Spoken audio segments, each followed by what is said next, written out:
Hey guys, welcome back to Pistons Talk podcast. We have a very special guest. Probably reads articles all the time over at The Athletic, and you probably listen to his podcast, The Detroit Players. James Edwards III. Man, thank you so much for coming on again. Yeah, man, no problem. Thank you for having me. Like I said, I could have you on once a month because it seems like every month it's just pure craziness with the Pistons. I don't know what it is. But Yeah. Probably keeps you busy. I know I stay busy with it as well. So should be a really fun show.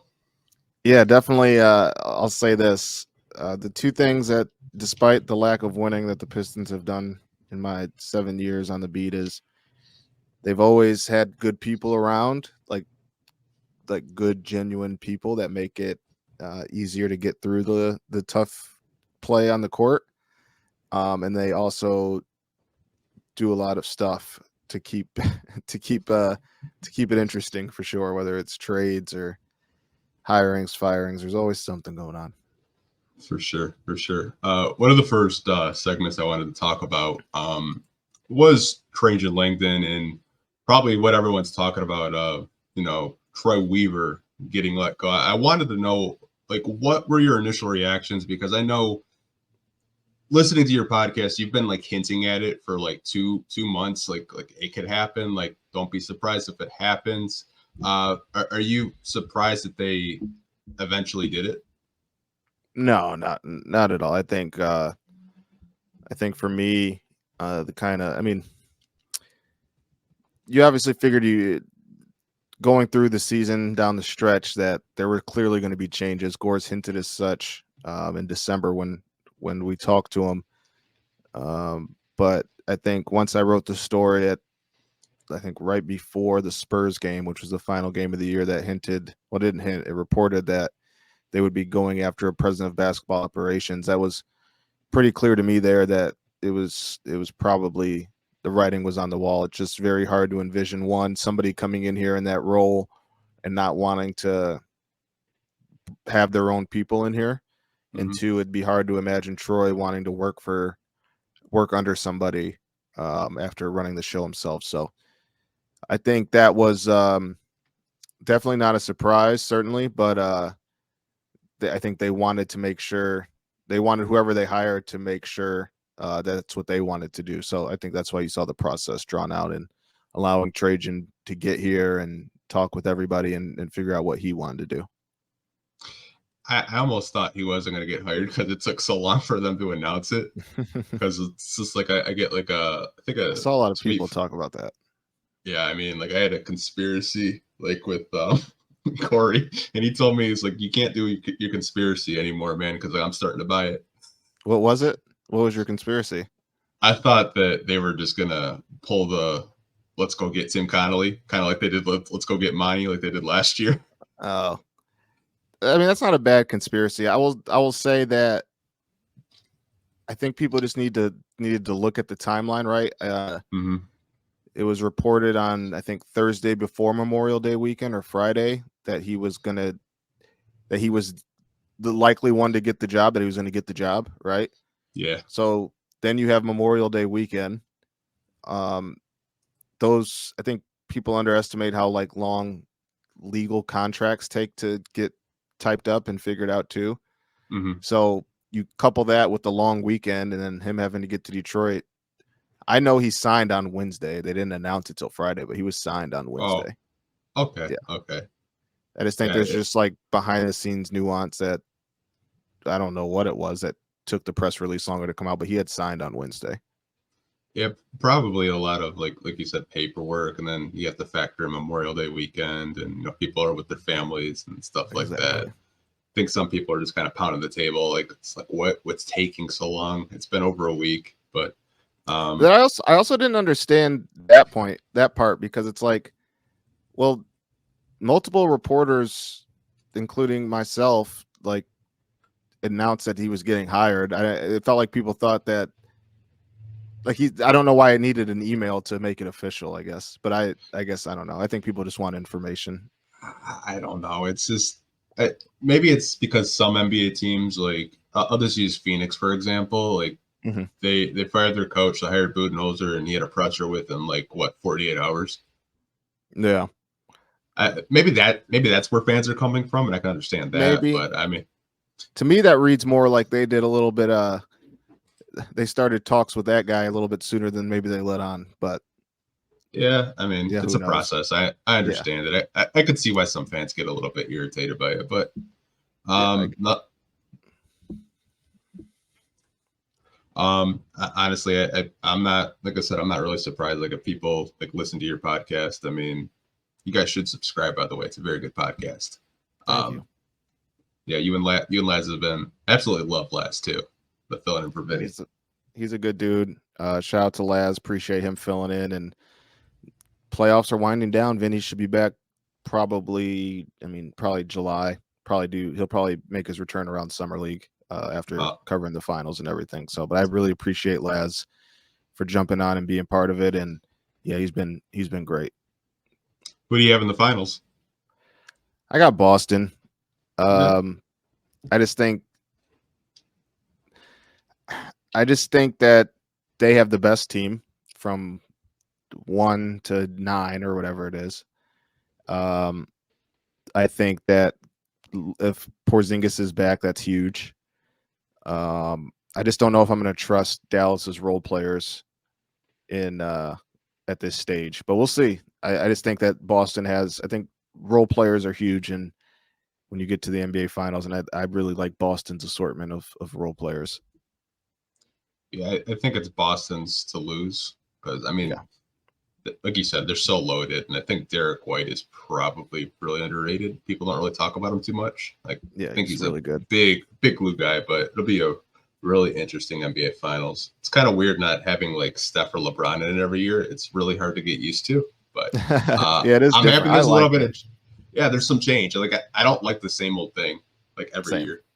Unless it's Um, like a dynasty, like what the Warriors did, where we're like witnessing greatness. I'm fine with it. mhm, Like who can dethrone the dynasty, but for the most part, I like to see new teams. I think it's good for the league. I think it's good for individual profiles of players. mhm, Um, I'm a big fan of this. This playoffs have been a blast, and I think it's been great for the league in terms of just more showing that there's more star power than the Stephs and LeBrons of the world. for sure. So I wanted to talk about an article you wrote over the past couple of days. Now you don't have to like give too much out of it because obviously you want people to subscribe to it, but it was an article about Trajan Langdon's like number two, like Mm-hmm. maybe his GM. I don't know what we're calling it. I don't know if we're calling it a GM, like vice president, because I know there's a lot of different like languages that people use in the front office, like senior advisor. You had Michael Blackstone, I believe it was. Yeah, Is he the lead candidate to possibly come in and work under Langdon? yeah. It sounds like from what Shams and I have gathered that Michael Blackstone is going to be Trajan's number two. He won't be have the title general manager. It'll Mm-hmm. probably be like vice president of basketball operations, which is, I mean, in my opinion, tomato tomato, right? Yeah, Like I don't think that uh, I don't. I'd imagine he'd have a lot of the same role responsibilities as the GM. I know he has a little bit more of a background in terms of like working through contracts and stuff too. So I don't know. I don't really get hung up on the title. To me, Trajan's going to be the one I think making the final calls. Well, he will be on basketball decisions. So I think filling out his front office with people who have maybe stronger. I don't even want to say stronger, but people he can rely on in other aspects of being in the front office. I think he's going to do that, and it seems like for Michael Blackstone, that's the case. He's been in New Orleans forever. I've had a couple people out of New Orleans tell me that was a huge hire. It felt huge. I think he's somebody that Griff really liked, and by Griff, David Griffin. mm-hmm. I think he did a lot of the negotiations out there in New Orleans. Um, yeah, they promoted Bryson Graham before he was promoted to now what Trajan's role is. Before he was they promoted him to GM, but I think Blackstone was in contention for that too. Yeah, I just think he's been very involved in like a behind the scenes guy in what New Orleans has done over the last few years, and it's very clear that Trajan identified him as somebody he wanted to bring over.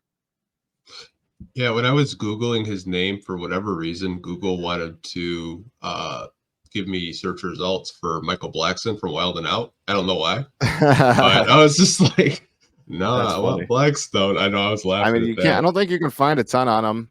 Been pretty No. low key guy. Assistant. I think he was assistant GM for the Hawks prior to New Orleans. I think he did some stuff with the Cavs before that, if I'm not mistaken. Has Hmm. played the background, but from everybody I've talked to, uh, smart basketball mind and brings a lot to the table. Apparently, The one thing I did find on his LinkedIn is he wrote a whole article about team building and working in an organization, which I found kind of interesting, kind of like yeah, being in the war room. Yeah, I yeah, was just like, oh wow, that's actually pretty cool. But it's good to hear that he's well respected, and something that I think a lot of fans were kind of harping on is like getting the right people in the front office and trying to get this ship like back in the right direction. So yeah. um, you clickbaited me with Tayshaun Prince. I was like, oh no way, but I get it. Hey, I don't choose which photos go. Just so Hey, people know. Yeah, it's that's all not my good, call. man. It's all good. I enjoyed the article. It's very well Yeah, informed. yeah. Oh, I appreciate it. But yeah, it's I think a lot of people, obviously, when there's hirings and firings, people get excited. Obviously, I think it would be unfair to say that there wasn't this similar excitement when Troy was hired and Stan Van Gundy before him. Hmm. So it's just the nature of the beast, right? But I think as far as the Pistons go, they've done everything. They've checked every box in a candidate that you would want checked, and that's all you can ask for. Um, he's a guy who's been at every level in the front office. He's scouted, he's played overseas, he played in American soil, he played in the NBA. Has great connections. He's still young, like somebody that's not only could possibly fix what's happening now, but be here for the long haul. So they checked every single box. I think they did what they were supposed to do in this search. It's just a matter Hmm. of now you let the chips fall where they may.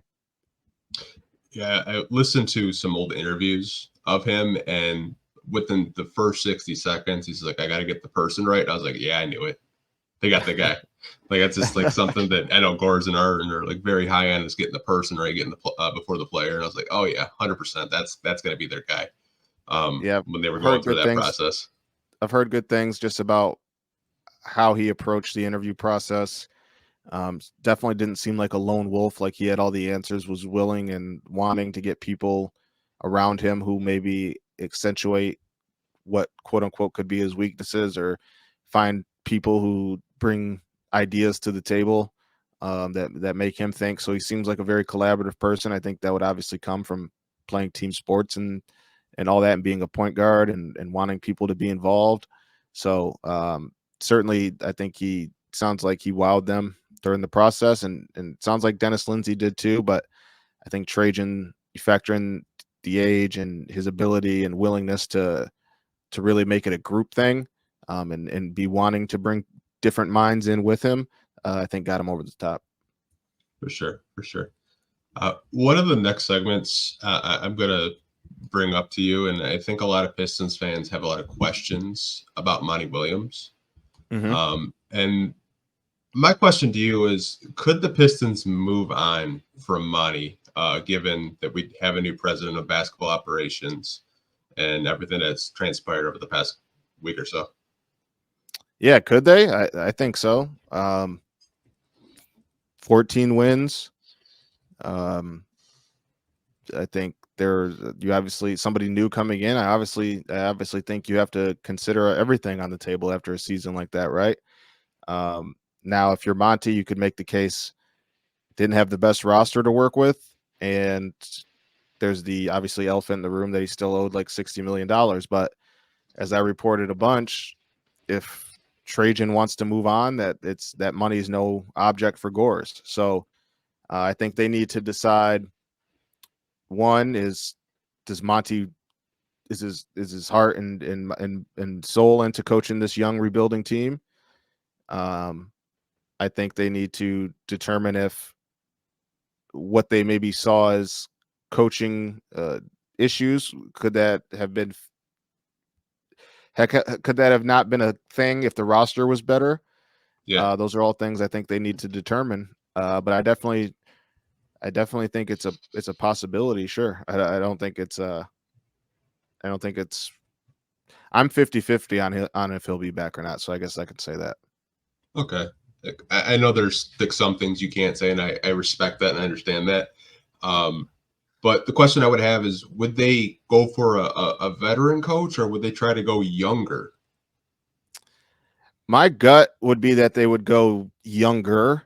That doesn't Hmm. mean that that coach wouldn't have experience. I think they could get would still have a youngish coach that has experience. For example, like James Borrego's been a coach before, but I think he's not even 50. He's in his late 40s, I believe, early 40s or something like that. Uh, but yeah, I think where this team is, and it kind of just also depends on what Trajan's plan is, which we haven't spoken to him yet. He hasn't had his press conference yet, which uh, for one reason or another, like obviously could be read into this question you're asking me or not, right? So they're still figuring certain things out, but I think that whoever comes in, depending on what Trajan's plan is, like if he wants to evaluate the young guys here before making decisions, I could see them going with a younger coach. If they want to even just still keep a couple young guys and move a couple and add some veterans, I could still see like a up and coming or a coach that like Borrego who has experience but is still young, just to have like maybe more modern ideas and philosophies. So yeah, I don't get the sense that they would go older. And by older, I mean like somebody who's been a head coach for 10 plus years. I think it would be somebody who's either been a coach before but is still relatively young, or somebody maybe even getting their first coaching job. I could throw a name out there, and I don't know if it's like if they do decide to move on. I think Jamel McMillan would be a good option to look at personally if you want to stay in house. Yeah, I've got to know Jamel, great guy. Uh, Obviously comes from a coaching pedigree. Um, Very, I think, well respected in the league. Like I said, really good guy. Have been a pleasure getting to know him over the last year.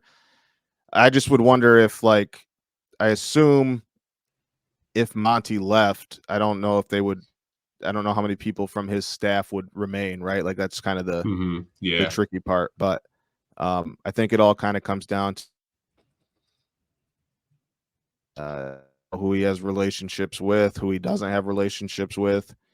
Uh, he's got his quote unquote dream job, so I imagine he'd want to get somebody he's been fond of as a coach for a while. Assuming that that's not Monty, there's a case it is Monty. So yeah, I think Jamel has a bright future ahead of him for sure.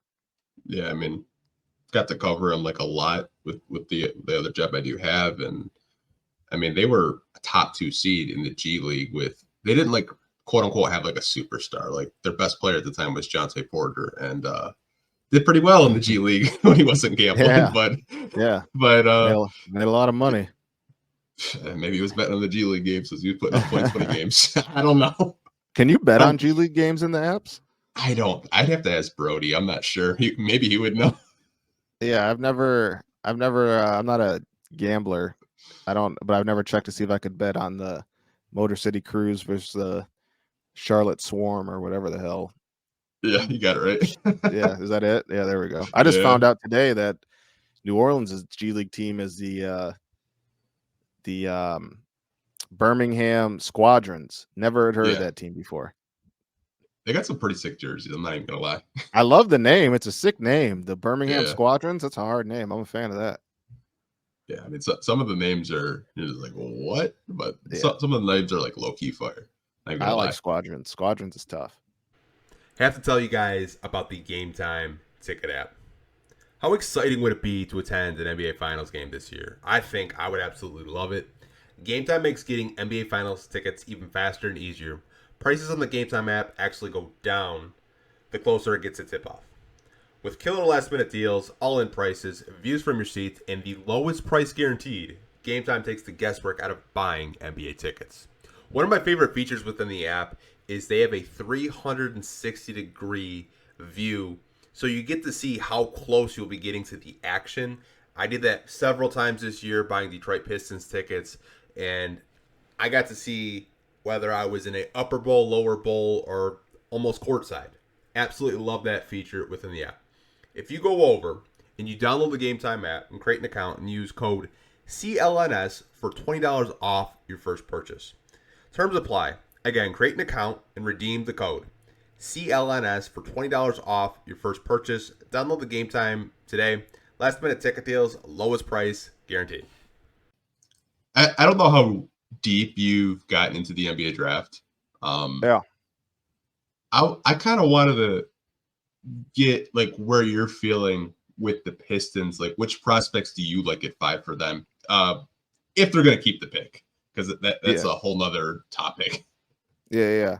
I actually have a piece that'll be up on The Athletic on Monday where I look at, and this isn't my opinion, I'll give my opinion in a second, but I have a piece up on The Athletic on Monday where I kind of analyze how the Pelicans drafted under Trajan Langdon the last few years, and try to get an idea of who would be the targets at number 5, working under some of the like characteristics of players that they drafted in New Orleans. So check that piece out to see what the 3 players I kind of landed. And I thought one thing that was interesting is New Orleans never used like a valuable pick on a center. They always either went and got Jonas Valanciunas, who's a proven big man. Steven Adams was a proven big man. So maybe that's intentional, right? You always hear over the last few years that there are a lot of people who don't think there is it's worth spending a lottery pick on a big man, or a more quote unquote traditional center, I should say, not a big man. But so that'll be interesting. But yeah, check out that piece to see which 3 names I think. Just observing New Orleans's drafting habits, which 3 could be targets for the Pistons at 5. Me personally, I like Stephon Castle. I like Cody Williams. I like Donovan Clingan. Who else do I like? Ricochet is interesting. I'm not sure. I don't know if I feel like comfortable that any of these guys are going to be like stars. I mean, it's going to happen because it happens every year. Like, it's just the nature of the beast. But I really like if Stephon Castle if that shot can become a thing. Like, I just really like the intangibles he has and the defense, the ball handling, good size, big fan of his. And I think Clingan has some like build a defense around him type characteristics and size. So yeah, those are the ones off the top. Cody Williams, I think, is a little bit underwhelming at Colorado. I think more people want to see him dominate. I think he had some injuries that may have helped derail that, but I just don't know if that's his personality. And he also played with like guys who think they're going to be pros, and it was a weird team there in Colorado. But just his like tools also is like, I mean, 6 with a 7-foot wingspan. It's not like an elite jumper, but like finishes in crafty ways. He shot the ball well, but small volume. So you're curious to see how that translates. Has the length to be a good defender, smart player. I just, the athleticism, I wish it popped a little bit more, and I wish there were more like dominant performances in college. But you kind of look at him and then you see somebody like Herb Jones, not the same type of player, but similar ways of being evaluated out of college, and Herb has figured it out too. So there's a hint for one of the names in the story. For sure. I was kind of surprised you said Castle, kind of given like what his campus said, where he doesn't want to go to a team with like a starting point guard already in place. You think that would deter them not to draft him because he's trying to go to San Antonio, probably? I mean, I wouldn't. Like, he's not going to get here and not play. Like, he's not going to just like half-ass it. I think obviously he probably has somewhere he would prefer to go, but once these guys get to these places, they have no choice if they want to have promising careers. And I think I'd actually rather see Castle in a secondary ball handling role before I would give him like the reins to run my offense. And I think him next to Cade in that regard would be very helpful. And something I think would be super intriguing, just because of, like I said, his ability to break down guys off the dribble. I think he has a very high IQ as a player, and then even defensively, him and Asar could take some of the bigger matchups or the better matchups and allow Cade to kind of find his a little bit of rest there on defense. So I don't think they go Castle. I don't know if he necessarily fits what I think Langdon covets in a prospect, but I like Castle. And I think if you're just going for upside, I think he's, to me, one of the higher upside, if not the highest upside prospect that there is in the draft. Yeah, I tend to agree with you. I just kind of wonder, like, what do you do with Ivy in that situation? Like, is he starting? Is he a sixth man? Do you play Castle next to Cade? And there's like a lot of in Sasser too. There's like a lot of question marks there with him. But you draft best player, you're not going to go for fit because I know a lot of Pistons fans right now in the chat. They're like Dalton Connect or bust. Like they want Connect at 5. And I'm somebody that I like Connect, and I understand that his game fits some of the limitations that the Pistons have. I guess primarily shooting doesn't help the defensive side of the floor at all. But like, I don't know, when you win 14 games, I'm not sure you can necessarily afford to pick for fit. Yeah. You gotta get some guys. Yeah, I see like Reed Shepard and Dalton Connect. Like anytime I talk about draft prospects, that's kind of who the Pistons fans want, and kind of the Buzelis thing, which I'm not even going to get into because it's just a tired conversation. They talk more about who he's represented than the player he is. And I like Buzelis. Like, I think he's just, I get it. It's around these parts. It's a weird conversation to have. I mean, if you are in the know at all, Buzelis was projected to go number 1 in this draft like 6-7 months ago. He's been on the radar for a lot of people. He's the big wing, almost more guard-like to me. I really like his shot. I think that's another guy that could be available, be an option at 5, aside from the Tellem connection. Like I mean, he's a tall wing guard who hasn't necessarily shot the ball well, but I think has a nice looking stroke, cuts well, doesn't need the ball to be effective, has the length to be a good defender, needs to get a lot stronger. To me, a lot of Buzelis' issues are weight room related, and one thing, getting in the NBA will help him with that as long as he's able to like put on decent weight. Like I like Buzelis as a prospect. Doing more research, and if he gets picked, I mean, people are going to say what they say, obviously because of the connection, but he's very much worthy of a top 5 pick. Like I said, if you were reading way too early 2024 NBA mock drafts right after the 2023 one finished, you saw Buzelis' name right at the top for several weeks and months. Yeah, him and Ron Holland and Alex Sarb are changing. Like, I'm a sicko. Like, I'm already looking at 2025. Like right now. I mean, that draft's fun. Yeah, that draft's fun. Actually fun. Like Cooper Flag and a bunch of other guys that are just going to be like absolute studs. Even the Pelicans told the Lakers, like, hey, you can have our pick this year. We don't want it. Go for it. Yeah, you guys go ahead and try to win again and miss the playoffs, and we'll take that pick. Honestly, man. But I honestly think the more I watch like old press conferences with Trajan Langdon, I think they might trade down because I think there are some prospects in the draft that kind of fit his archetype of players that he might like a Tyler Smith from the G League Ignite, TJ Solong from France makes a little bit of sense if you want to just bank on potential. Because I think there's a lot of talent in the first round, but I don't think people have actually like really gone down deep in the this draft because there's not like a superstar in the draft, but there's a lot of talented players that I think are going to have long NBA careers.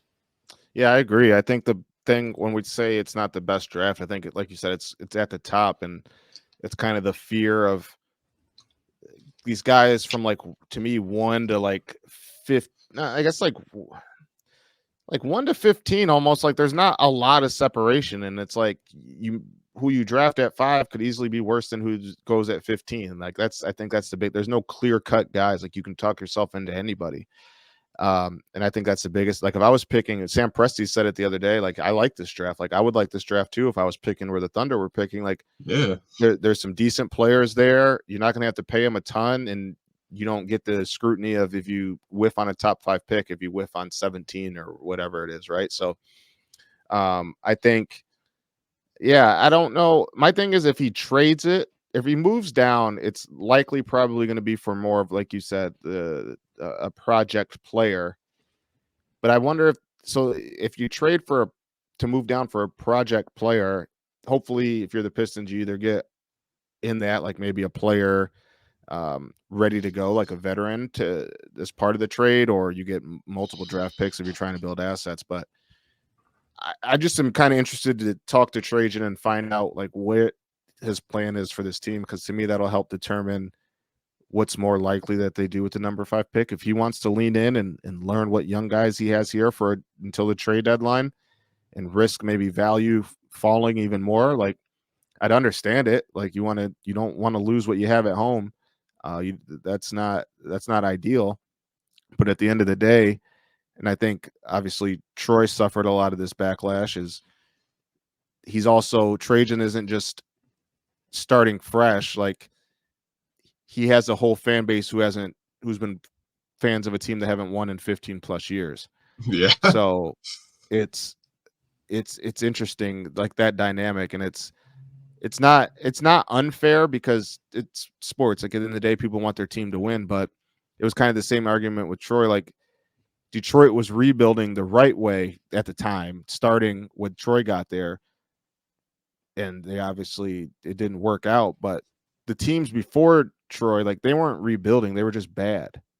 Yeah. And then they finally tried to start rebuild the right way. Now with Trajan coming in, he's coming on the heels of a situation where fans were ready to believe that they finally rebuilt. We got the number 1 pick. We're going to finally start heading upward, and it didn't happen.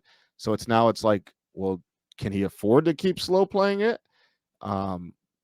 Does he risk trading young players too early? Like it's not an easy situation to be in, but that's why you get paid the big bucks. Not at all.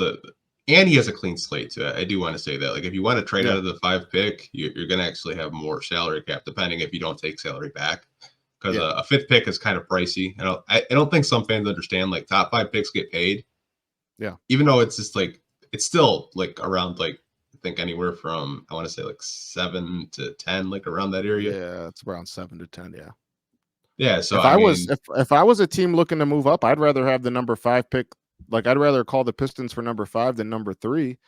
Or if you think the players 2 to 5, if you think the player you want at 5 or you think could go at 2 might also be there at 5, but you like 2 guys, like even the difference from 2 to 5 is significant financially, and with obviously teams having to monitor their financial situations more, like it's a couple $1 million, like it's not nothing. So I think that's why the number 5 pick could have a little bit more value than people think if the Pistons were to trade it, from the financial aspect alone and kind of the clumping of the prospects.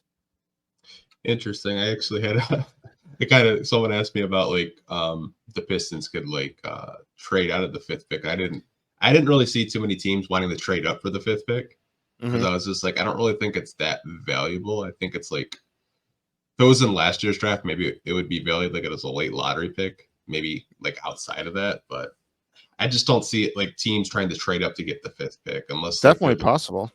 Unless you're the Bulls and you just want to get Donovan Klingon because Vucevic is getting older. Like, I don't know. Yeah. And you've heard reports of some teams looking for extra lottery picks. Like I think Charlotte was one, but they said they'd want to take on bad contracts. And I don't think the Pistons really have a bad contract on the books right now. There was another team looking for an additional 1st round pick. I can't remember who it was. Was it Portland? There was another team looking for another 1st round pick. So yeah, you never know. And as the draft goes, people fall in love with prospects.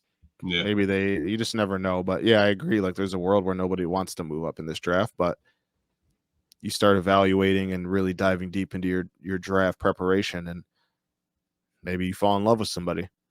Hey, I'm wrong more times than not, so prove me wrong. Prove me wrong.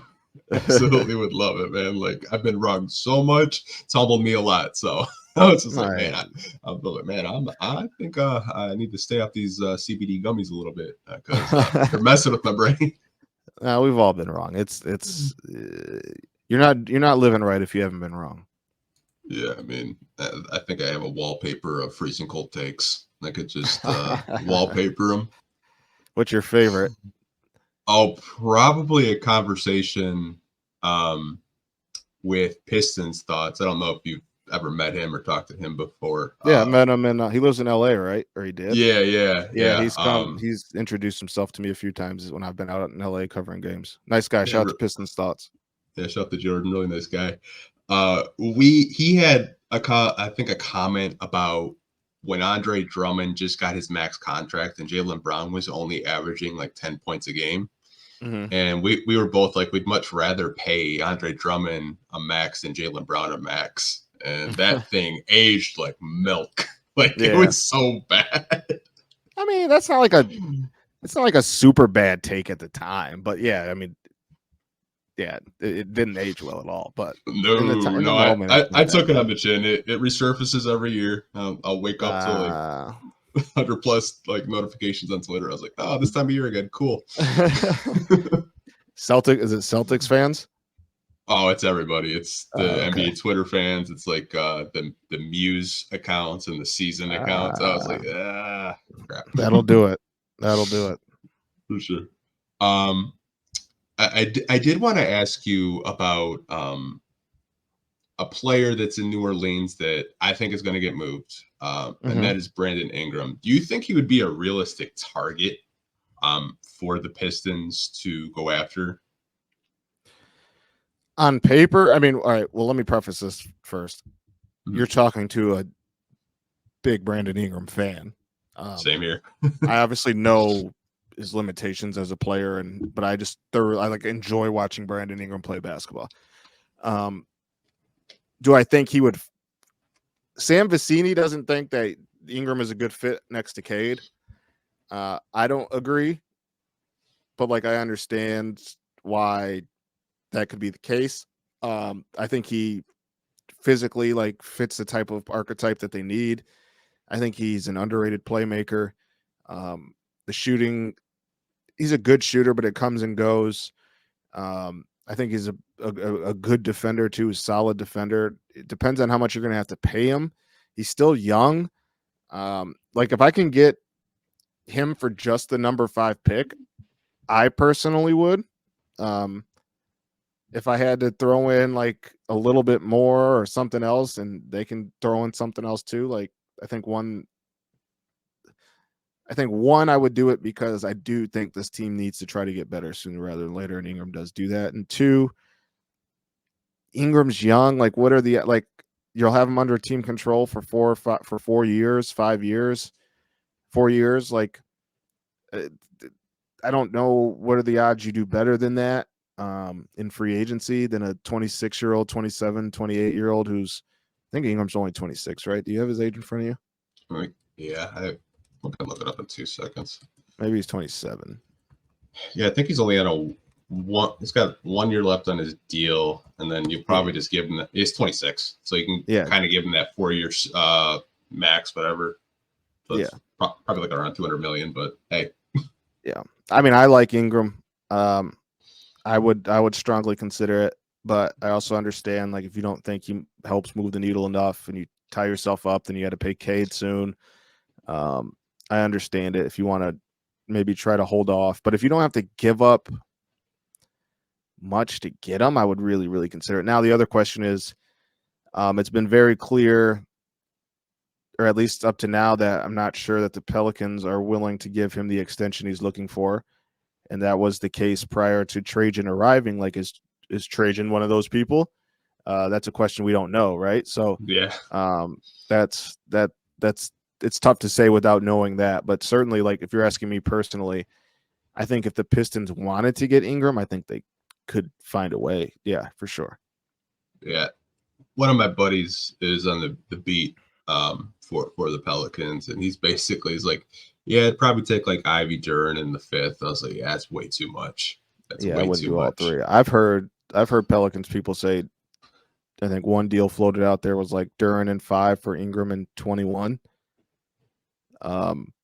Which, I mean, that's a dealer's choice, right? Like if you believe, you obviously have the fear of what Duren could become, and what that number 5 pick could become. But I think that's far more fair in value than 5 Duren and Ivy. Like Yeah, I wouldn't Yeah, give up all that. yeah, that'd be like highway robbery if that happened. Honestly, Yeah, for a guy had 1 year left on his deal. Yeah, no. I think he's a player that a lot of Pistons fans think is going to come here because Trajan was in New Orleans. But like you said, maybe he wasn't the biggest fan of Ingram. Maybe he doesn't want to bring him to Detroit. Wants to get players that maybe he values a little bit more. Yeah, yeah, exactly. Like it's clear that there was some type of holdup, and it's apparent that they're shopping him. Like they wouldn't be shopping him if they were interested in paying him, and maybe that's all smoke, and they ended up paying him. But you have to ask yourself, well, this has been a conversation prior to Trajan signing with the Pistons, so you have to then therefore wonder, is he one of the ones that doesn't really have interest in paying Ingram that significant amount of money? For sure, for sure. I'm going to try to fit in this last topic because I know you have to go. Yeah. I made a list maybe about 2 weeks ago of unrestricted free agent targets. I'd like to see the Pistons to go after, and I'd like you to react to it to see if there's any names on this list that you think is a possibility. So Let's I'm do going it. to put it on the screen real quick. All right. Monk, I mean, makes sense. Claxton makes sense. Trent Jr. makes sense. Oubre makes sense. Hartenstein makes sense. Malik Beasley, I mean, like in theory makes sense, but I wouldn't spend a lot of money on Malik Beasley. I like Derek Jones, but I don't think the Pistons have the infrastructure to make for Derek Jones to thrive in like he has, like how he is right now. Miles Bridges, that's a tough one for me. Obviously, I'm from Flint, and went to Michigan State, but certainly I'm not sure he moves the needle enough to deal with the things that he's done. And I don't think he moves the needle. First of all, I don't think moving the needle should be, let me clarify that. Moving the needle either way shouldn't necessarily excuse if somebody did what he did and should be playing here. But if you're a team like the Pistons, just coming off 14 wins, the worst season of franchise history, have only won 31 games in the last 2 years, have dealt with things like the Rob Murphy incident, I'm not sure that you can afford. I don't know if you have enough goodwill built up to go and get Miles Bridges. Andre Drummond, I think. Well, I think I think Andre makes sense. Would he come back to Detroit and be able to kind of find himself as the type of role player he has been the last few years and was successfully in Chicago? If he came back to Detroit where he was once the star, like I would assume so at this stage in his career, but I think that's something they'd have to consider. If I believe it's either a year or two ago, I think he was interested in coming back. If I'm not mistaken. Tobias Harris, yeah, I mean that's another one. I know people are torn on Tobias. I also think a lot of people think that Tobias is getting a max to come here. I don't think that's the case. So I mean, if you can get Tobias for 17 to 22 million a year on like a 2 or 3 year deal, like I don't see what's so bad about that personally. But yeah, I agree with most of these names on this list, and all of them are role players, and I think that's the Pistons' biggest issue right now is they don't have, or that was their biggest issue this season, is they tried to make a lot of role players. They try to make a lot of players role players who weren't even role players. And they just didn't have enough NBA talent on their roster, and all those guys are NBA players and have been for a while. So yeah, I like all those names. Yeah, I mean that list was really hard to come up with. I back and forth with Miles Bridges. I was like, if I don't put it, it's whatever. If I do put it, it's gonna piss people off, and I understand that. But I mean, I honestly think they'll target at least one person on that list. That's just my gut feeling. I don't know if it's gonna be like a Monk or Gary Trent. Maybe even I didn't include Buddy Hield. Maybe they go after Buddy Hield. You never know. They need shooting. Yeah. But, and when was Buddy in New Orleans? Was that? Oh, Oh, Was that that was pre? I think that was pre Griffin Trajan. You might be right. Let me look it up. Yeah, that had to be early on. Oh yeah, that was 16-17. Yeah, that was his second. He got traded his first year in the league. Hold on. Yeah. Oh, was he part of the Boogie trade? Yeah, I think he was. 16-17. Yeah, because he went from New Orleans to Sacramento. Yeah, that That's Boogie right. trade was that. I still remember that. That trade was so wild. That happened like 4 a.m. Oh, it's just like what? Yeah. Wait, didn't that? I thought that happened. Wasn't that the trade where Boogie found out he was traded while at All-Star Weekend, and that's why they changed the rule? I think so. I'm not 100. Because I remember Langston Galloway was in that trade too. I've talked to Langston about it.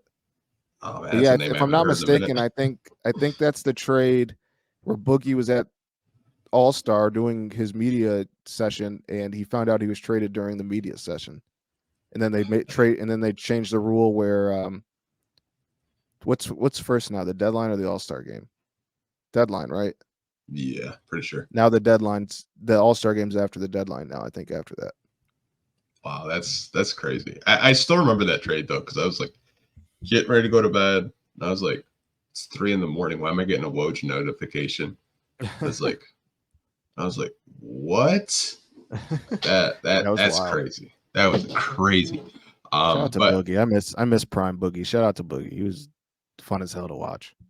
yeah, he had a short prime, but man, like He was really good then. when he was right. I mean, easy like 25 and 10 a night, a couple of blocks. Like carried me in fantasy for many years. Shout out to Boogie Cousins, man. For sure. I know you said you have to go, and I do appreciate you making the time like you always do. Yeah. If you have anything you want to promote or plug, the floor is yours.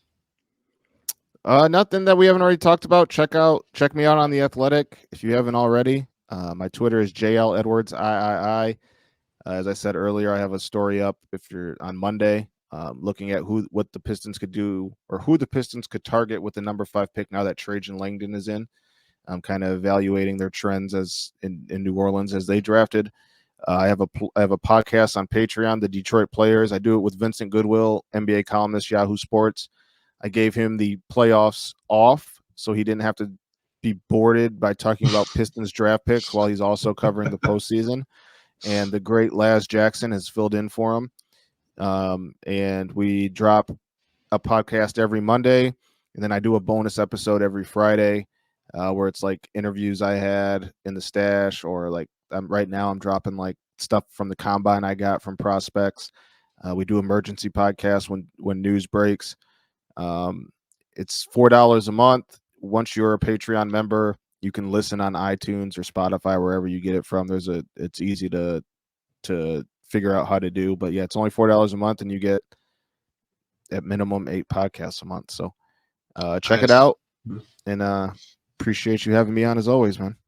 For sure. We appreciate 1,600 people in here right now. Like, appreciate you guys. That's amazing. I don't think I've ever had that much before. Hey, let's go. That's insane, man. That I appreciate everyone in here. Some of the comments I'm gonna have to go back and read because I didn't read any of them, but I'm sure they're probably funny. But appreciate you coming on. Appreciate everyone in the chat, and we'll see you guys next week. Peace.